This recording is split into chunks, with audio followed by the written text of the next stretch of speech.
Hey guys, this is Grandmaster Max Illingworth, and in this video I will talk you through a 3-minute game on chess.com as I play it. And with this you'll have an opportunity to see how to win against players who may be closer to your rating. So let's do a seek right now and see who we will be paired against. Hopefully I won't be waiting too long for an unrated 3-minute game. There have been times I've done a seek and it can take over a minute. So my opponent here is rated 1832.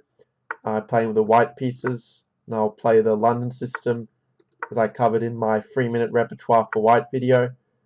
So when I go g6, you can actually put the knight on c3 and go for a very aggressive plan of h4 and h5 for rapid kingside attack.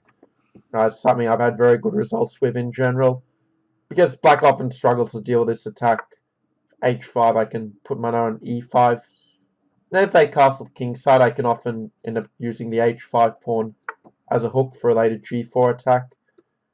Knight c6 I think is a little bit odd in that I can sort of pin the knight and black will have some pressure to deal with. Play queen d2 and just prepare queenside castling. Sometimes you don't know what to do, it's best just to get the pieces developed. So bishop c6 I don't want to lose any time. I'm also threatening to double his pawns again. The knight takes c6.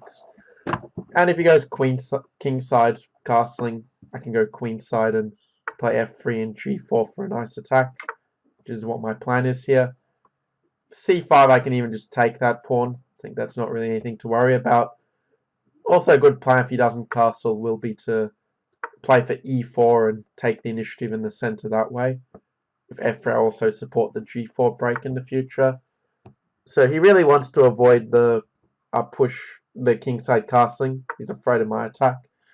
So let's go king b1 and set a little trap for him if he plays c5. So you got knight d7, which is a blunder because I can just take that d5 pawn for free. I'll take back with the pawn so that the knight is well protected. And in this case already black is to deal with the move e6 and knight takes c7 from there. The black position is definitely quite difficult with one pawn less. And also, I mean, white just has very good central control. Play e4 and just kick the bishop to e6, let's say. I can even go bishop h6 then and use the pin to good effect to get a very nice advantage. Because I can also try to attack his king in a position like this one. I mean, if he takes, my queen takes and have g4 and h5 for a very fast attack. Maybe play c6. Yeah, that's what he played here. He's at least trying to get the queens off. I'll take and play knight f4 so I can take on e6 with tempo if queen d2, which is probably his best move anyway. So I didn't manage to mate his king, but still it's a very successful attack. I managed to get a pawn up basically for nothing.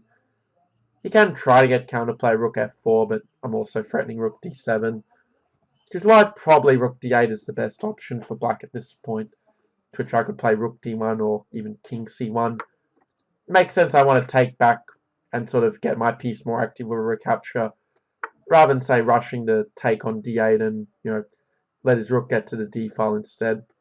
So I will play rook d7, saying rook on the 7th rank equals money in the bank.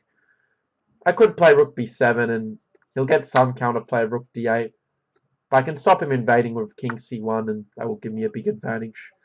Just keep control of rook d7, not allowing his rook to the open file.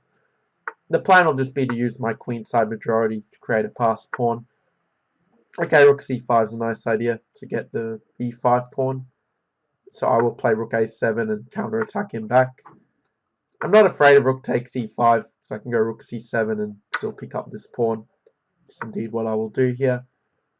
Probably should go g5 and try to create some kingside counterplay, even though I can just take and rook h2 and keep my pawn chain very well protected. That's still probably his best try. So if we count the material, white is up 2 pawns and I can just attack his weaknesses and win the game very easily here.